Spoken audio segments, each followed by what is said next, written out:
Olha, estamos dando sequência aqui ao nosso Macro Day e agora temos um painel que também ficou tradicional, a gente trazer sempre o presidente da Câmara, e é um privilégio estar aqui com o presidente Hugo Motta, que estreou esse ano num ambiente, não por causa dele, por causa das circunstâncias não dos mais favoráveis à liderança, às lideranças do Congresso, muitas pautas difíceis, mas o importante aqui é o que representa o presidente Hugo Motta, que, apesar de jovem, ter uma experiência longa no parlamento brasileiro, foi relator de matérias transformacionais na história da República recente, né, com a PEC da guerra, que eu acho que foi fundamental, de um lado, de apoiar a sociedade, de outro, de manter as regras fiscais durante a pandemia tão difícil, até medidas que têm enorme alcance dentro da sociedade, como o saque aniversário do FGTS, que também o presidente Hugo Motta foi relator. E mais do que tudo isso, é aquilo que não aparece, né? O presidente Hugo Motta sempre foi um algodão entre os cristais dentro do parlamento brasileiro, levando uma palavra de ponderação, de bom senso, de construção, de composição, e eu acho que isso, para nós, é um privilégio. Todos os países, todas as sociedades vivem seus desafios, aqui no Brasil não é diferente. Agora, como a gente pôde ver aqui no painel anterior, e aí eu também ressalto o ministro Renan Filho, o ministro Silvio Costa, eu acho, olha, vocês são um exemplo de liderança jovem, de um ar fresco dentro da política brasileira, e olhando com modernidade, com concessões, usar o setor privado para alavancar a sociedade, que no final do dia isso é o que faz diferença, né? A gente investir. Isso que vai fazer o Brasil ser melhor. Então, a carteira de projetos realmente é espetacular. A gente deixou para trás, né? Porque a gente muitas vezes não vê essa evolução brasileira, ou a evolução da sociedade. E quando você olha, há 20 anos atrás tinha uma dúvida sobre concessão. Primeiro uma dúvida ideológica sobre concessão, aí depois uma dúvida sobre modelo regulatório, que é normal, você cometeu alguns erros, tal. Hoje está completamente superado. Está aí um governo do Partido dos Trabalhadores liderando o volume de concessões no Brasil. Nós superamos, seja os desafios técnicos de modelagem, seja a ideologia sobre isso daqui. Pelo contrário, fomos numa direção de modernidade, e eu acho que é sobre modernidade que o presidente Hugo Motta vai falar aqui conosco. Então, Hugo, por favor, ao palco para conversar com o presidente Hugo Motta, nossa chefe de análise política, Júnior Gama. Então, Júnior, por favor, prazer recebê-los aqui.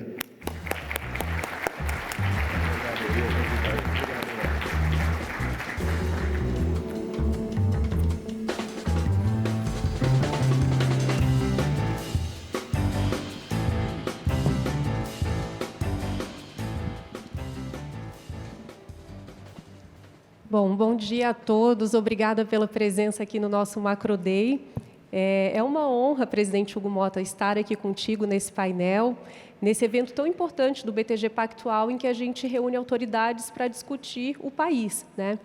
Então, eu queria começar a falar sobre a sua eleição para a presidência da Câmara. Eu acompanhei desde a sua chegada ali como deputado, em 2011, seu crescimento, o crescimento da sua liderança junto aos deputados, e culminou com essa eleição expressiva, histórica, de 444 votos.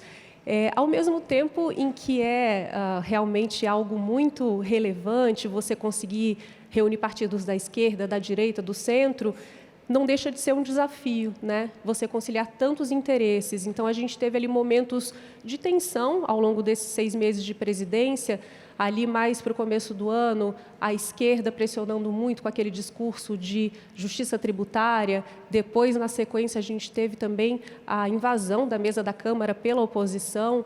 Eu queria que você falasse um pouco para a gente sobre a conciliação desses interesses e a governabilidade dentro da Câmara nessas condições. Bem-vindo mais uma vez. Primeiramente, muito bom dia. Bom dia, Júnior. E agradecer aqui o convite, a oportunidade de estar ao seu lado nesse painel. Quero aqui, em nome do André Esteves e do ministro Mansueto, agradecer a todos que fazem o BTG por estar nesse evento tão importante.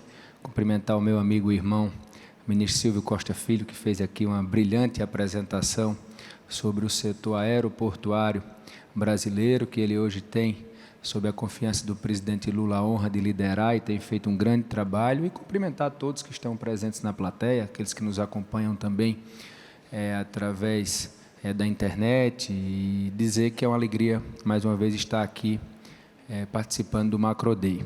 Primeiro dizer, Júnior, que acredito que todos que estão aqui trabalham no mercado financeiro, e eu queria que todos parassem um minuto, se colocassem no lugar do presidente da Câmara, e vocês trabalham muito com tela, né? Vocês ficam olhando lá na tela para ver se compra, se vende e tal. Então, vejam como é que seria se vocês estivessem no meu lugar e abrir uma tela assim, com a seguinte realidade. Você tem o Brasil tendo, pela primeira vez na história, um presidente da República 3 vezes eleito, já num trabalho de reeleição colocado. Isso interfere politicamente na dinâmica da casa.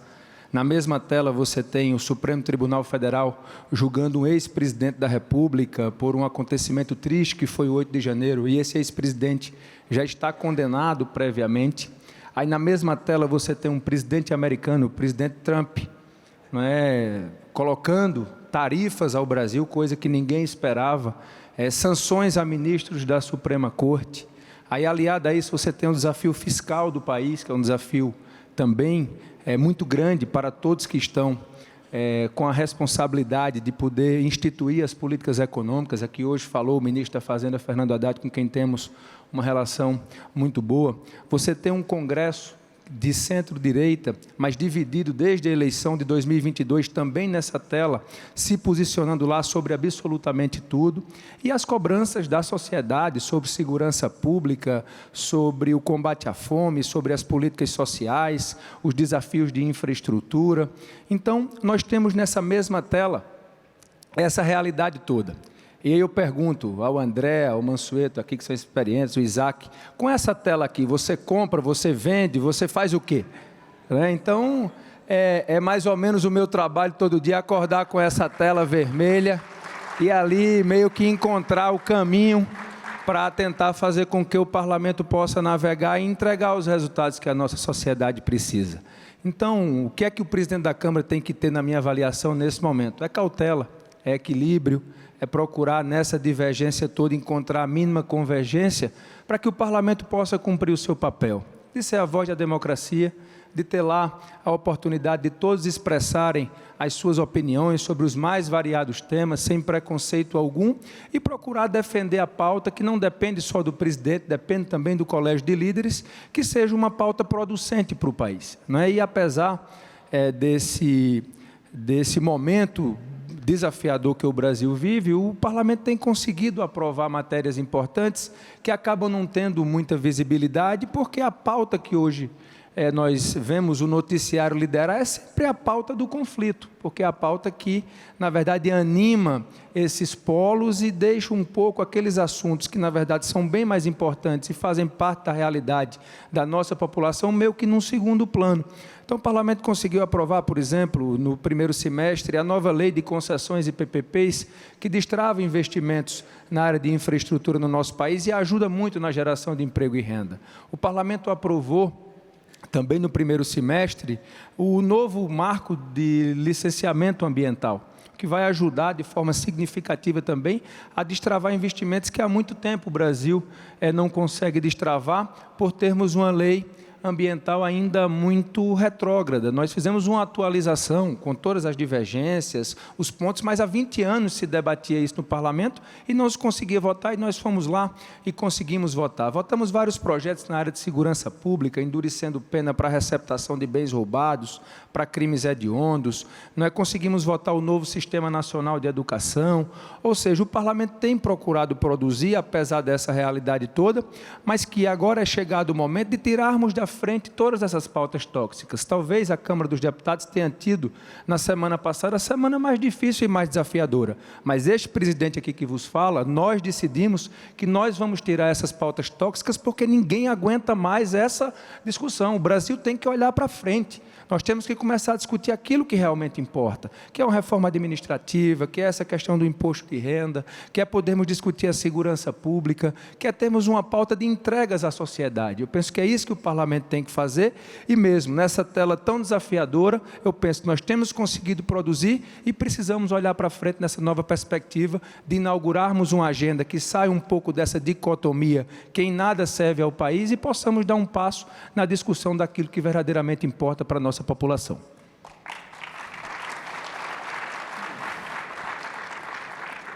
Muito bem, Hugo, a gente já vai tratar um pouco também dessas pautas tóxicas, como você chamou, e você tem toda a razão quando você diz que, puxando dessa tela todas as complicações que a gente tem enfrentado no cenário político, ainda assim a Câmara foi capaz de fazer entregas muito relevantes.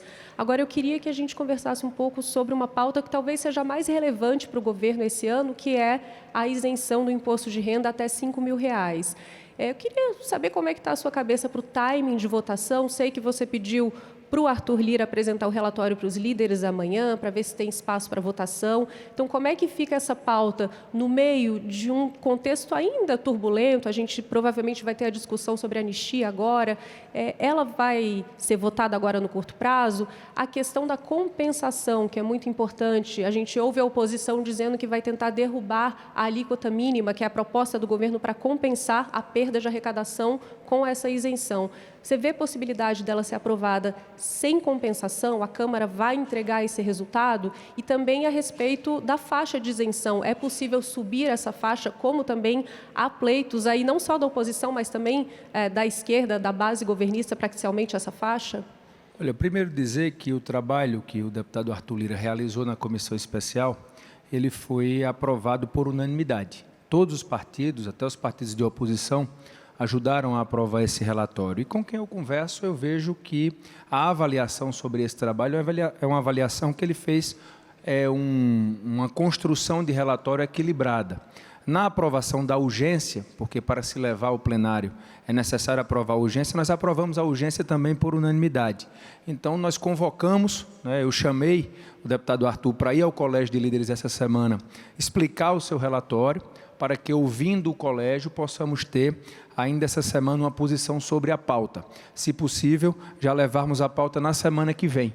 Essa é uma pauta importante, nós sabemos o quanto ela irá trazer, do ponto de vista da justiça tributária, avanços significativos para milhões de brasileiros e brasileiras, e eu penso que é uma pauta que, no seu amadurecimento, ela chega, não é o momento de levarmos essa pauta ao plenário. Eu tenho plena confiança que o trabalho que foi realizado na comissão, ele possa ser defendido e mantido no plenário. É claro que cada partido tem o direito de propor emenda, de fazer destaque, o plenário será soberano ao final dessa decisão, se muda a compensação, se retira a compensação, se aumenta essa faixa de isenção, tudo isso é possível. Eu só penso que cada atitude que for ser tomada por cada partido, também tenha a responsabilidade sobre a consequência dessa atitude, porque nós estamos tratando das contas públicas do país. E eu penso que o mercado, que todos aqueles que analisam a realidade econômica do nosso país, com tantos desafios, com esses ingredientes internacionais também bastante desafiadores e difíceis, eu penso que está meio que precificado o trabalho que foi realizado na comissão.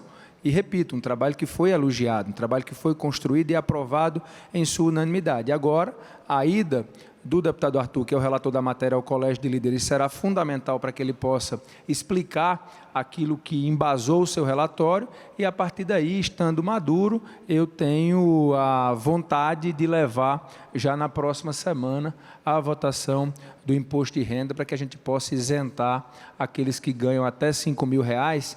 E é importante também aqui, Júnior, ressaltar, porque nós vamos lembrando daquilo que nós aprovamos, que o Congresso também aprovou e já está válida a isenção de imposto de renda para quem ganha até 2 salários mínimos. Foi aprovado também na Câmara, aprovado no Senado, está valendo essa regra. Aprovamos também uma mesma medida provisória que garantiu investimentos na área de habitação, que é uma área que ajuda a gerar emprego e renda, de 15 bilhões de reais. Nessa mesma medida, conseguimos autorizar a venda do excedente de petróleo, que ajudou a colocar mais entre 15 e 20 bilhões no caixa do governo esse ano, e que isso foi fundamental para que as contas públicas possam ser fechadas lá no mês de dezembro. E também nesse mesmo dia nós aprovamos o consignado para aqueles que têm carteira assinada, os seletistas, que não tinham direito a esse tipo de empréstimo, e essa aprovação do Congresso possibilitou injeção de capital considerável na economia, possibilitando os bancos renegociarem as taxas,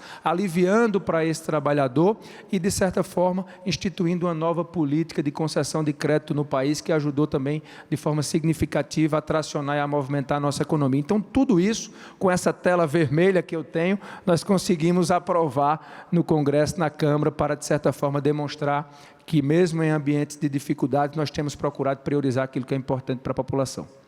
Bom, possibilidade de votação, então, já na próxima semana, mas com algum risco de ser aprovada sem compensação, na sua opinião? Olha, eu vejo com muita força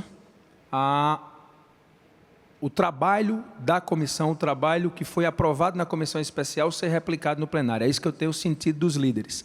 Eu não quero aqui atestar, porque o plenário é soberano, nós temos 512 deputados que irão votar, mas eu vejo que esse trabalho ele foi tão bem construído que eu não tenho sentido nos líderes essa disposição. É claro que o humor pode mudar, a política é dinâmica, o plenário é soberano, mas eu penso que o trabalho que foi realizado na comissão especial, aprovado por unanimidade, e a urgência aprovada por unanimidade, demonstra uma concordância prévia com aquilo que está estabelecido no relatório do deputado Arthur Lira.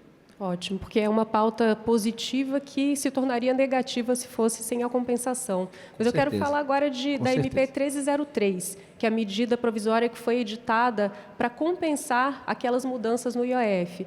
Tem vários temas ali que interessam bastante diretamente ao mercado. A gente tem ali tributação de títulos e fundos que hoje são isentos, né? LCI, LCA, CRI, CRA, tem várias outras medidas, tributação sobre fintechs, tributação sobre bets. Eu queria saber, na sua opinião, essa medida provisória que já está tão perto de perder a validade, ali no dia 8 de outubro, o que vai restar dela? As discussões estão acontecendo, o relator é do PT, ele já fez audiências públicas, mas a gente ainda não tem um consenso sobre o texto. O que fica dessa medida provisória, especialmente nessa questão dos fundos e títulos? Eu conversei rapidamente com o relator, que é o deputado Carlos Zaratini, na semana retrasada. Ele me passou um pouco da construção que vem fazendo, ouvindo todos os setores, o próprio Ministério da Fazenda, para poder elaborar o seu relatório.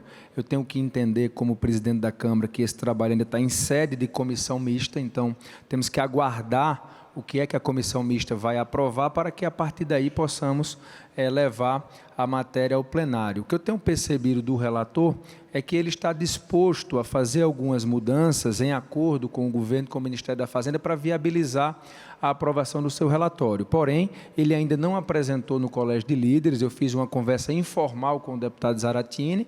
Nós temos que aguardar um pouco para ver o que é que ele irá trazer de novidades daquilo que foi apresentado no texto original da medida provisória. Então, em respeito à comissão, em respeito ao trabalho do relator, que ainda não expôs essas mudanças, eu prefiro aguardar para que, a partir daí, nós tenhamos, com a posição da comissão, a tranquilidade de discutir isso no Colégio de Líderes e poder debater o que, de fato, será ou não aprovado da medida provisória 1303. Tá bem. Bom, a gente sabe que a bancada agro é uma bancada bastante relevante no Congresso e tem se posicionado contra parte dessa isenção. Isso, ele tem conversado, inclusive, com a FPA, tem conversado com o setor de infraestrutura, temos também o caso das debêntures incentivadas, tem uma série de pontos que são bastante sensíveis, mas que o relator está atento a tudo isso, tem conversado também com as fintechs, com os próprios bancos, para que o seu relatório possa, de certa forma, ser um relatório previamente acordado e que não traga surpresas e que ele possa construir, politicamente, a viabilidade política para a sua aprovação. Por isso, como está em processo de construção e para que eu não seja aqui mais um dificultador para um tema tão polêmico, eu prefiro que o relator possa conduzir isso, na comissão especial ter a sua aprovação, para que a gente possa entrar em campo e poder cuidar daquilo que é a responsabilidade do plenário da Câmara. Eu queria que você comentasse um pouco para a gente, presidente Hugo, sobre essas pautas mais polêmicas, né? Você chamou de pautas tóxicas. A gente tem ali, vez ou outra, vindo tanto do Senado quanto da Câmara, movimentos de contenção dos poderes, principalmente do Judiciário. Então, a gente discute restrição às decisões monocráticas, revisão de decisões do Supremo por parte do Congresso, e teve, na semana passada, a aprovação da PEC das prerrogativas. Eu queria que você fizesse uma leitura aqui para a gente, primeiro sobre a PEC das prerrogativas. A gente teve manifestações no domingo muito contundentes contra essa medida, e sobre o momento da relação entre esses dois poderes. Como é que a gente chega a uma harmonização de fato entre o Legislativo e o Judiciário? Primeiro ponto, dizer que as manifestações de ontem, elas demonstram que a nossa democracia segue mais viva do que nunca. Há 15 dias atrás, tivemos manifestações da direita, também reivindicando outras pautas. E isso demonstra que a nossa população está nas ruas, defendendo aquilo que acredita, e eu tenho um respeito muito grande pelas manifestações populares. Então, eu fico feliz, como uma pessoa que acredita na democracia, de ver as pessoas indo às ruas, defender aquilo que acreditam. Com relação à PEC das prerrogativas, é importante dizer que desde a aprovação da nossa Constituição em 1988, nenhum poder, a não ser o poder legislativo, abriu mão de suas prerrogativas. Nem o poder executivo abriu mão de suas prerrogativas, nem o poder judiciário. Com razão, o poder legislativo abriu mão, sim, do texto constitucional originário, por um fato pontual, que foi ali no ano de 2001, que decidiu mudar o modelo de autorização para ação penal para sustação da ação penal. Depois disso, de um longo tempo, nós tivemos também o Congresso abrindo mão do Instituto, que eu acho que é importante até para que o Congresso não seja susceptível a pressões de quem quer que seja, que foi a questão do voto secreto. Então, ao longo do tempo, o Congresso abriu mão dessas prerrogativas. E isso culminou, na nossa avaliação, com um avanço, muitas vezes, naquilo que é sagrado para o direito de representação do deputado, sagrado para as prerrogativas parlamentares, que é o livre exercício do seu mandato. Hoje nós temos deputados sendo processados por crimes de opinião, nós temos deputados sendo processados por discursos na tribuna, nós temos deputados sendo processados por uso das redes sociais. Essa é a realidade do país hoje. É por isso que a Câmara dos Deputados, na sua maioria, com mais de 350 votos, decidiu não inventar nenhum texto, mas fazer apenas a retomada do texto do Constituinte originário, daqueles que fizeram a Constituição de 1988. E ver toda essa discussão ser distorcida, PEC da blindagem, PEC disso, PEC daquilo, não é correto. Enquanto presidente da Câmara, eu respeito, por exemplo, a posição que o Senado vai ter com relação à PEC. É um dever do Senado. Se o Senado acha que a PEC não é interessante, vote contra, arquive. Nós respeitamos. Agora, a Câmara se sente no direito de defender o exercício parlamentar. E querer dizer que essa é uma PEC para blindar, por exemplo, crime comum. Júnior, quando é que hoje, com a força das redes sociais, a alta velocidade da informação, quando é que nós vamos ter um crime comum cometido por quem quer que seja, que sai impune, ainda mais por um parlamentar?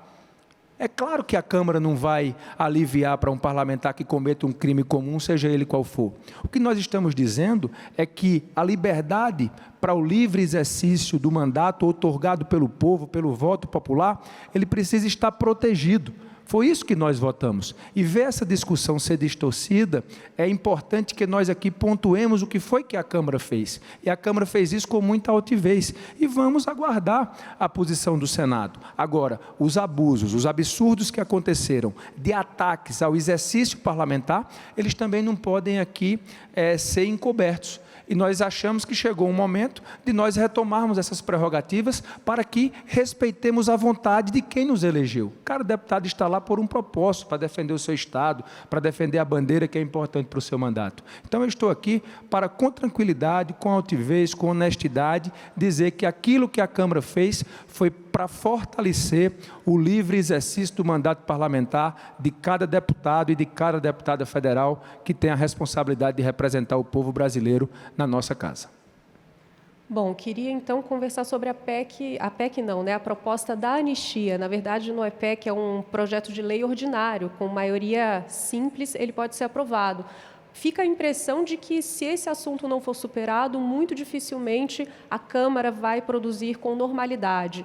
Então, eu queria um pouco a sua avaliação de qual é o texto possível para esse tema que concilie um pouco os interesses da direita, da esquerda. A sua escolha sobre o relator do deputado Paulinho da Força, um deputado com um perfil de centro e com diálogo com o Supremo, acho que foi um sinal importante no sentido de que é preciso justamente conciliar, né, e não dividir, mas vai ser suficiente? A gente já tem visto, por exemplo, a família do Bolsonaro reclamando de que não aceita nada que não seja uma anistia ampla, geral e restrita, a esquerda se queixando, por outro lado, de que não tem que ter anistia nenhuma. O que você acha possível para que esse tema finalmente seja superado? Olha, primeiro dizer que as construções legislativas, elas têm que se dar sempre dentro do limite daquilo que é possível fazer. E nós sabemos que o caminho e essa linha ela é muito tênue daquilo que pode ser construído como uma porta de saída dessa pauta que acaba tendo aí um amplo debate de ambos os polos. E, estranhamente, não é, ou talvez de forma muito clara, nós vemos mais uma vez os polos estarem contra a construção de um processo de pacificação, de um processo que a gente vire essa página. Por quê? Porque esse debate ele só serve a esses extremos, ele não serve ao país. Então, é importante que a gente tenha a condição de construir, sem olhar um pouco o que vai agradar um lado ou outro, porque eu acho que se estão os dois lados insatisfeitos, é porque nós estamos no caminho certo. Se tivesse só um lado satisfeito, talvez a gente estivesse fazendo algo tendencioso ou parcial para um lado ou para o outro. O que a Câmara quer construir é dentro das regras legais do país, reconhecendo o papel que o Supremo cumpriu naquele episódio triste que foi o 8 de janeiro, procurando sim imputar aquelas pessoas que foram lá quebrar, depredar, aquelas pessoas que armaram, por exemplo, planos para matar pessoas. Essas pessoas todas estão sendo punidas dentro da nossa lei e é importante que isso seja feito porque é inadmissível que isso volte a acontecer. Ao mesmo tempo, é possível sim, do ponto de vista político, construir dentro de uma mudança legal, dentro de uma mudança na nossa lei penal e dando ao próprio Poder Judiciário a condição de poder rever algumas penas que o Congresso entende que foram exageradas. Foram penas que foram acima daquilo que seria o limite legal. Então, o próprio Poder Judiciário, a defesa dessas pessoas, poderá, em sendo aprovada essa saída pela Câmara, pelo Senado, sancionada pelo Presidente da República, a condição do próprio Poder Judiciário fazer uma reinterpretação dessas penalidades e, quem sabe, mandar essas pouco mais de 180 pessoas que estão presas hoje para casa, no outro regime, e, de certa forma, distensionarmos um pouco esse ambiente político e podemos, a partir daí, termos outra pauta. Eu penso que essa saída é uma saída, sim, política boa para o país, é uma saída possível dentro das nossas regras legais, reconhecendo o papel de cada um na sua responsabilidade, o Poder Judiciário, o Poder Legislativo, o Poder Executivo, e possamos deixar o embate eleitoral acontecer numa outra seara, e não numa seara penal, numa seara de julgamentos, numa seara que acaba, de certa forma, trazendo uma instabilidade institucional muito grande para o país. Então, é isso que eu penso que o relator, o deputado Paulinho da Força, deve defender. Eu não conheço ainda o texto, mas pelo que ele tem falado, pelo que ele tem expressado, vem com uma construção nesse caminho, e eu espero que a Câmara, que será soberana, o nosso plenário, a vontade desse plenário, entendendo, não é, aqui todas as opiniões e respeitando essas opiniões, que a Câmara possa ter maturidade de enfrentar essa pauta essa semana e poder, de certa forma, se posicionar, construindo uma grande saída para o nosso país, para que essa pauta ela possa ser, se Deus quiser, num futuro bem próximo, um passado, quem sabe, já bem distante, que a gente possa, de uma vez por todas, superar essa agenda. Presidente Hugo, voltando aqui um pouco para a pauta econômica, a gente está há pouco mais de 3 meses do fim do ano, que é também a data limite para algumas medidas, inclusive de aumento de gastos por conta do ano eleitoral. Esse ano, o Congresso ou já aprovou, ou muito provavelmente vai aprovar várias pautas que o governo apresentou, tendo em vista esse processo de 2026. Então, a gente teve ali a medida provisória do setor elétrico, que aumentava a tarifa social da conta de energia elétrica, tem a medida provisória do Vale Gás, que muito possivelmente vai ser aprovada também, a isenção do imposto de renda até R$ 5.000. Tem uma questão que a gente recebe dia sim, dia também do mercado financeiro, que o governo Lula tentará fazer alguma expansão nova do programa Bolsa Família ou de algum outro programa social relevante? E, nesse caso, o Congresso serviria de contenção para esse tipo de gasto? Olha, é importante dizer que cada medida dessa do governo será discutida em sua comissão especial e em seu momento oportuno. Nem há um cheque em branco para o governo já assinado pelo Congresso dado, nem há também do Congresso o interesse de restringir políticas sociais de maneira prévia. Eu acho que tem que dar a cada matéria a atenção necessária, entender quais são as fontes que subsidiarão esses benefícios que o governo quer conceder e, pontualmente, fazermos a discussão se o país pode arcar ou não com essas despesas. Essa é a discussão que eu defendo que seja feita com muita responsabilidade. O Congresso tem sido, ao longo dos últimos anos, a grande âncora de responsabilidade fiscal do país. Nós vimos isso com as reformas aprovadas, a reforma trabalhista, a reforma da Previdência, a autonomia do Banco Central. Tudo isso ajudou a melhorar esse ambiente. Inclusive, o relator dessa autonomia do Banco Central foi o deputado, hoje ministro Silvio Costa Filho, que está aqui presente. Então, tudo isso nós fizemos ao longo do tempo para poder aliar aquilo que é importante politicamente se fazer para ajudar quem mais precisa, respeitando a condição econômica e fiscal do nosso país. Então, nós vamos discutir cada medida em seu tempo. É importante registrar que o orçamento do ano de 2026, ele já chegou ao Congresso, então o governo já enviou e não traz perspectiva de aumento do Bolsa Família. Se isso aí vier, será uma medida fora daquilo que está planejado pelo governo federal, então não tem essa previsão, pelo menos naquilo que nós já recebemos, mas vamos, Júnior, com muita tranquilidade, poder debater essas medidas no tempo certo e a partir de cada uma delas poder trazer o posicionamento do Congresso, o posicionamento da Câmara dos Deputados. Então, eu queria que você falasse um pouco sobre as prioridades da Câmara até esse processo eleitoral, A gente ainda tem aí alguns meses até o fim do ano, alguns meses antes da eleição, um pouco mais de um ano até as eleições de 2026. O que ainda é possível fazer? Você elabora uma reforma administrativa, um projeto ambicioso que é importantíssimo para o país, mas a gente sabe das dificuldades por mexer com diversos setores que são contrários a uma mudança estrutural como essa. Tem a PEC da segurança pública, que já está tramitando na Câmara. A segurança pública é uma das grandes preocupações dos brasileiros, Isso, inclusive, vai pesar muito nas eleições do ano que vem. Tem uma pauta um pouco mais imediata, mas também muito importante, que é a do devedor quanto mais, foi aprovada pelo Senado, já está na Câmara. O que ainda dá para ser feito? Quais são as prioridades do presidente da Câmara até esse processo eleitoral? Olha, nós queremos muito enfrentar essa pauta da reforma administrativa. O deputado Pedro Paulo, que coordenou o grupo de trabalho, tem feito um amplo diálogo com praticamente todos os atores envolvidos, com as corporações, com os poderes, e eu penso que essa matéria ela vai ficando cada dia mais madura. Devemos, nos próximos dias, já ter a apresentação de texto.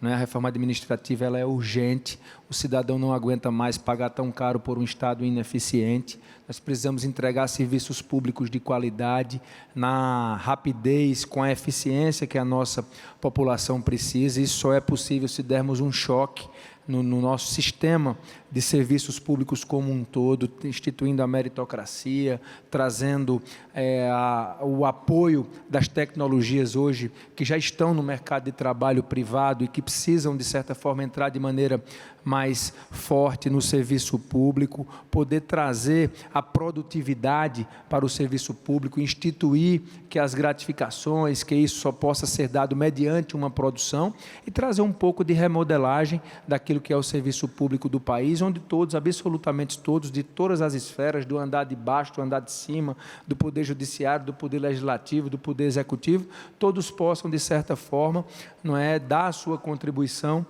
numa reforma administrativa que garanta um Estado mais eficiente. Essa é uma pauta que é prioridade para a Câmara dos Deputados e nós queremos enfrentá-la ainda até o final do ano. A PEC da segurança é uma medida importantíssima, uma medida do governo federal, do Poder Executivo, Executivo, que chegou à Câmara, que nós já criamos a comissão especial e nós temos que remodelar o nosso sistema de segurança pública. Nós não podemos mais concordar com a segurança pública que hoje nós temos. Nós temos hoje uma sensação de insegurança. E essa PEC, ela com certeza será modificada no trabalho legislativo que será feito tanto na Câmara como no Senado, mas será também uma pauta a ser priorizada e nós queremos, antes do final do ano, fazer essa entrega à população. Com relação à pauta do devedor quanto mais, com certeza também será uma pauta a ser priorizada pelo governo, que nós vamos levar ao Colégio de Líderes para a sua deliberação.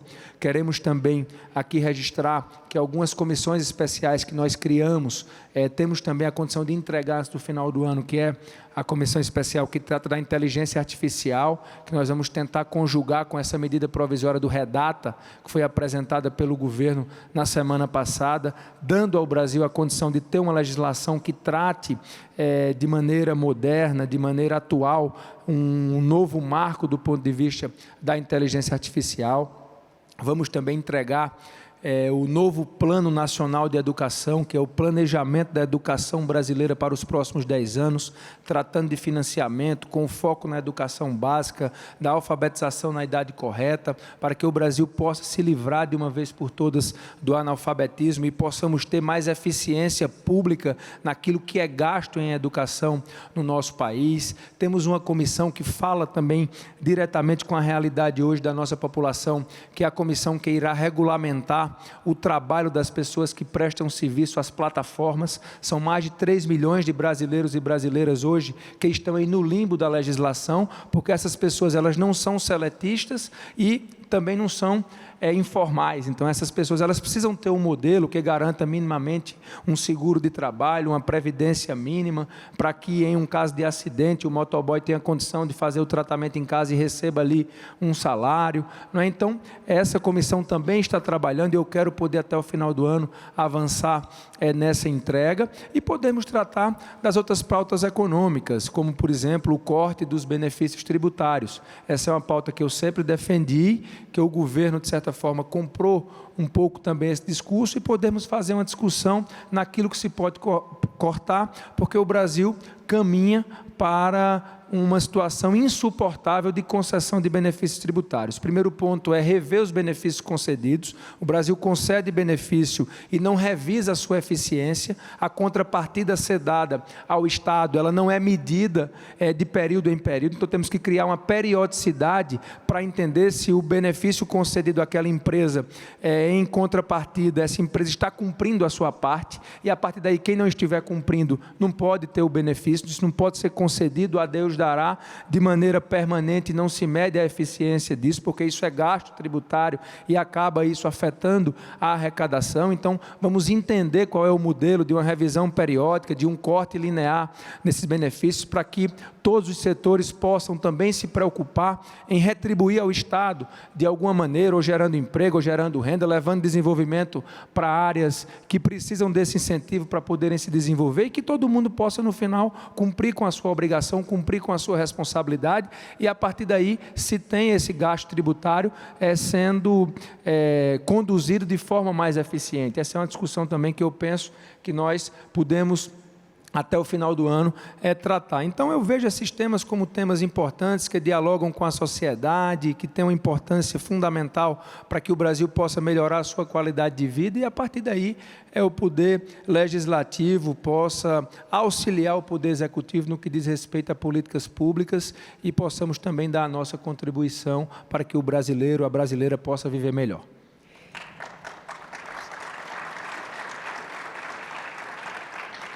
Presidente Hugo, essa última pauta que você colocou do corte de benefícios tributários, ela é muito relevante. E aí, rememorando um pouco a fala do ministro Fernando Haddad, hoje aqui mais cedo com a gente, com o Mansueto, ele fala muito da necessidade de recomposição da arrecadação. Esse governo ali, antes mesmo do presidente Lula assumir, logo que foi eleito, aprovou a PEC da transição no Congresso, teve uma expansão fiscal muito relevante, mais de 150 bilhões no orçamento, E o ajuste ele acabou sendo feito muito justamente por esse lado da recomposição de receitas, né? Então, eu queria mais da sua avaliação sobre essa necessidade de também endereçar a questão do gasto, né? Flexibilidade orçamentária, revisão de despesas. Essa medida dos benefícios tributários, ela inclusive está prevista no PELOA, no projeto de lei orçamentário, são 20 bilhões a menos, mas a gente está vendo um pouco de dificuldade para avançar, né? Faltam poucos meses para o ano terminar, ainda não tem um relator nomeado, ainda não tem uma tramitação. Me parece que o governo também não tem investido muito esforços nessa pauta. Queria a sua leitura, então, sobre essa necessidade de conciliar não só a recomposição das receitas, mas também uma revisão das despesas no orçamento. É importante registrar que essa recomposição de receitas ela só foi possível porque o Congresso apoiou praticamente todas essas medidas. O corte de gastos não é o forte da política do governo, isso está muito claro. O governo sempre procurou recompor a arrecadação, aumentando desde a sua faixa de arrecadação, subindo alguns tributos. Essa foi a política que o governo escolheu e o governo está legitimamente eleito, tem a procuração da população brasileira para instituir as suas políticas públicas e o Congresso foi parceiro nessa recomposição. Nós trouxemos essa pauta do corte dos benefícios tributários, que, como eu disse aqui, o governo comprou essa ideia porque o Congresso entende que é necessário, sim, rever a questão do gasto, rever a questão das despesas públicas, principalmente com relação às despesas obrigatórias. Nós caminhamos, se algo não for feito, para quem vier a ser o próximo presidente da República, inclusive com a possibilidade da reeleição do presidente Lula, quase uma exigência que ele possa fazer uma rediscussão dessas despesas obrigatórias, porque elas têm crescido exponencialmente e têm imprensado muito aquilo que é discricionário. Então, daqui a pouco, o presidente da República ele não pode instituir nenhuma política pública nova, porque não tem orçamento. Está aqui o ministro Silvio Costa Filho, pode atestar o que eu estou dizendo. Então, nós vamos ter que discutir isso em algum momento. Está aqui o Isaac e o Mansueto, que podem muito melhor do que eu falar sobre esse assunto, mas nós vamos ter que rediscutir isso em algum momento. Então, trazer essa questão do corte dos benefícios tributários é antecipar um pouco o debate, e eu penso que esse é um assunto que até para quem tem esses benefícios, o cara entende que isso está se tornando para o país completamente inviável. Então, nós precisamos discutir isso, o Congresso tem essa disposição, o Congresso quer debater, quer entender do governo qual é o posicionamento, o governo ter colocado no orçamento do ano que vem, para nós foi uma sinalização positiva de que vai apoiar essa agenda, nós só precisamos entender o formato, porque pode não ser, vamos dizer, o corte do tamanho do que o governo quer, pode ser menor, pode ser maior, tem que ver a condição política dentro do Congresso, e aí tanto a Câmara como o Senado tem que opinar naquilo que deverá ser feito nesse sentido. Mas eu penso que essa é uma agenda positiva, nós melhoraremos com certeza o ambiente econômico para que o Brasil possa aproveitar ainda mais esse vento de cauda que nós tivemos aí com essa instabilidade internacional. Se nós estivéssemos com os juros mais baixos, o Brasil estaria voando, porque nós temos um cenário que para nós hoje é favorável, não é? Porque o Brasil tem potencialidades, o Brasil tem setores que são extremamente lucrativos, atrativos, não é? Essa pactuação que foi feita entre o BTG e a COSAN é a prova, André, de que o Brasil tem sim potencial, que o nosso país tem pessoas que acreditam naquilo que o Brasil pode produzir, e se tivéssemos na condução da política econômica uma preocupação maior com essa questão do gasto, eu não tenho dúvidas que o dólar estaria bem mais baixo, que nós teríamos a condição de poder crescer até mais do que vamos crescer esse ano. Mas dentro disso, dentro da responsabilidade de cada um, eu quero dizer que o Congresso, que a Câmara dos Deputados está pronta para colaborar com essa agenda,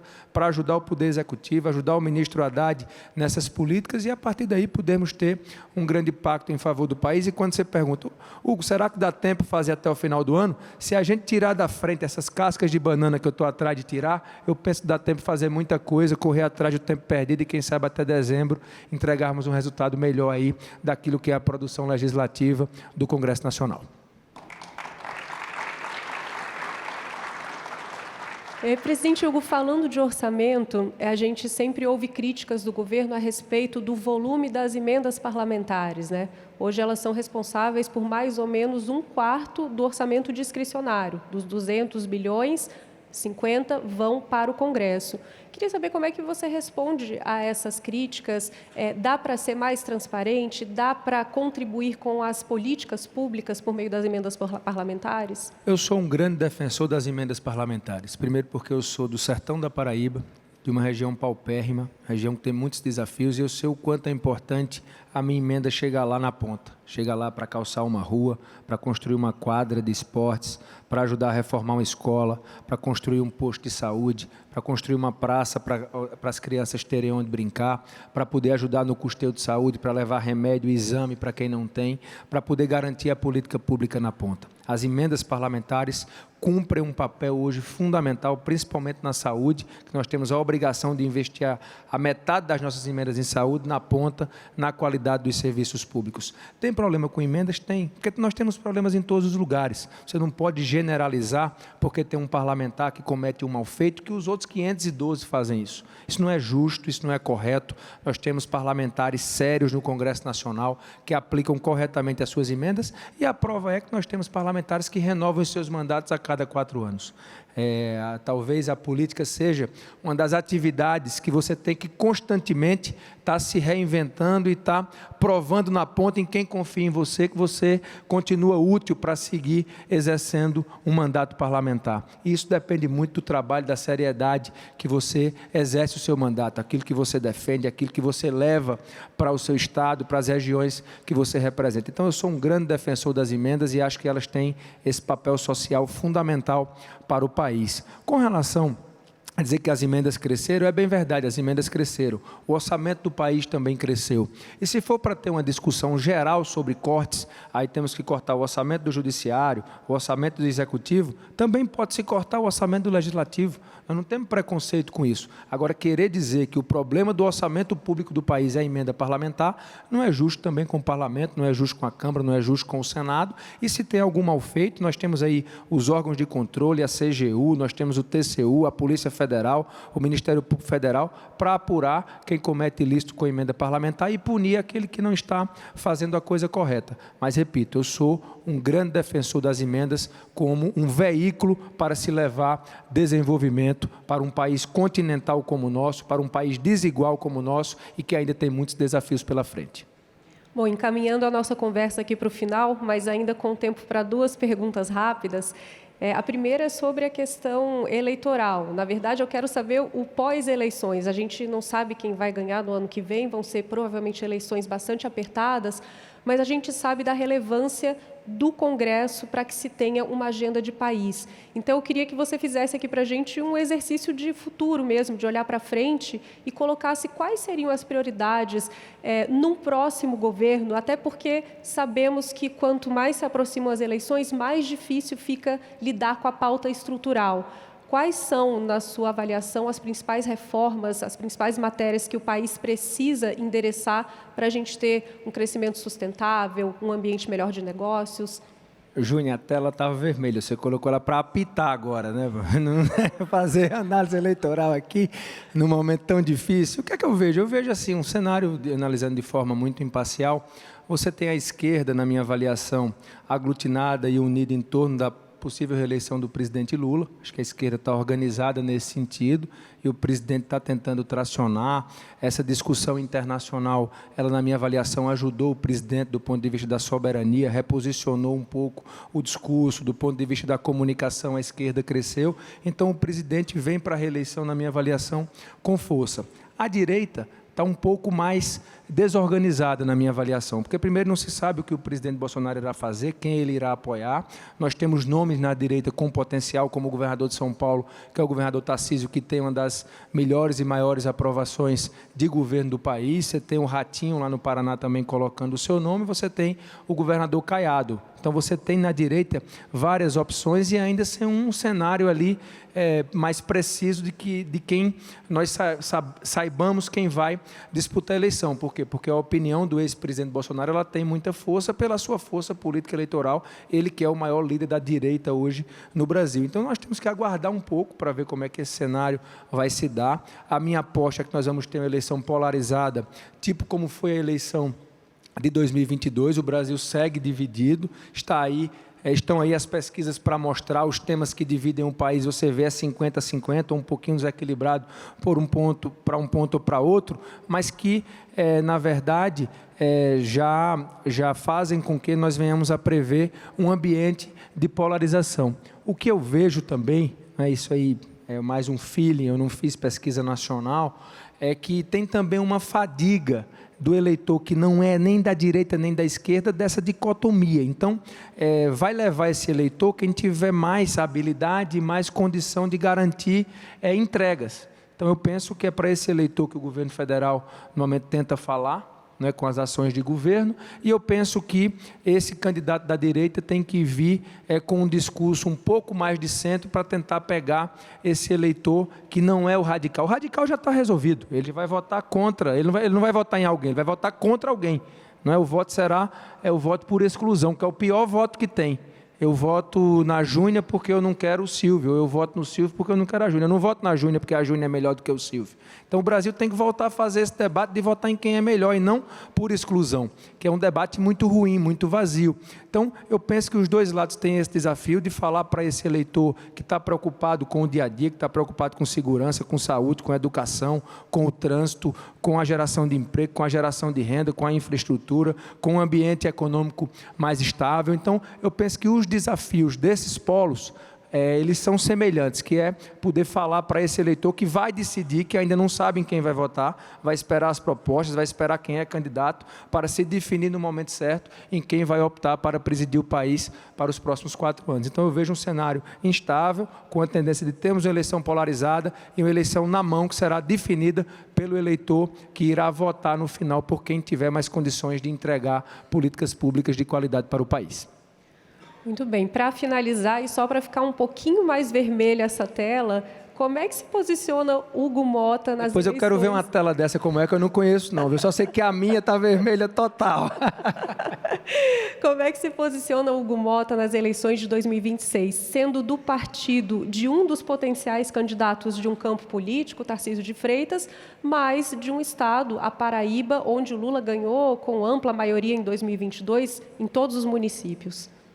Olha, primeiro eu sou um homem de partido, não é? Eu sou do Republicanos, eu tenho no presidente Marcos Pereira um líder político, não é? Eu tenho que aguardar o posicionamento do meu partido. É claro que nós temos condições pontuais, por exemplo, está aqui o Silvio Costa, que é do Republicanos, mas tem claramente uma posição pró-presidente Lula lá em Pernambuco, porque desde quando ele entrou no governo, ele nunca escondeu essa sua posição, que é uma posição de algum tempo. Na Paraíba, nós temos um cenário político que ainda está em processo de acomodação. Nós temos que aguardar também o que, do ponto de vista das forças políticas, nós vamos ter lá. Não é porque nós temos um apoio ao atual governador, o nosso partido deve compor a chapa majoritária nessa chapa que dará continuidade ao trabalho do governador João Azevedo e que possivelmente será liderada pelo atual vice-governador que deve assumir o Estado no próximo mês de abril com o afastamento do governador, e a partir daí nós precisamos entender qual vai ser o posicionamento do PT no Estado, qual vai ser o posicionamento dos outros partidos, como nós vamos construir para que a partir daí, levando em consideração essa realidade local, nós possamos construir a nossa posição. E eu acho, Júnior, que é bom para o país, eu preciso estar vacinado nisso, que na função que ora eu ocupo, que ela é de tanta responsabilidade, é de tanta sensibilidade, que se eu externo hoje a minha posição política, ela acaba atrapalhando o meu dia a partir do minuto seguinte que eu der a minha posição. Eu acho que o presidente da Câmara ele tem que conduzir a pauta com um único compromisso, que são esses assuntos que nós tratamos aqui. E se esses assuntos vão ajudar ou atrapalhar quem quer que seja, nós temos que primeiro saber se esses assuntos ajudarão ao país.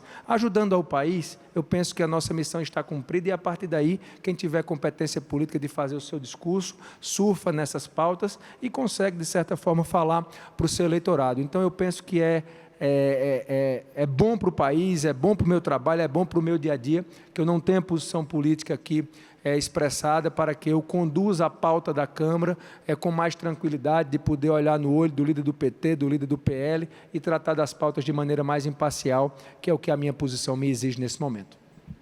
Muito bem. Bom, queria agradecer muito sua presença aqui, a presença de todos. Foi uma honra essa conversa contigo. Acho que a gente vai fazer um breve intervalo agora para o almoço, mas à tarde tem mais o Macro Day. Muito obrigado, Júnior. Obrigado, André. Obrigado a todos. Espero que tenham gostado.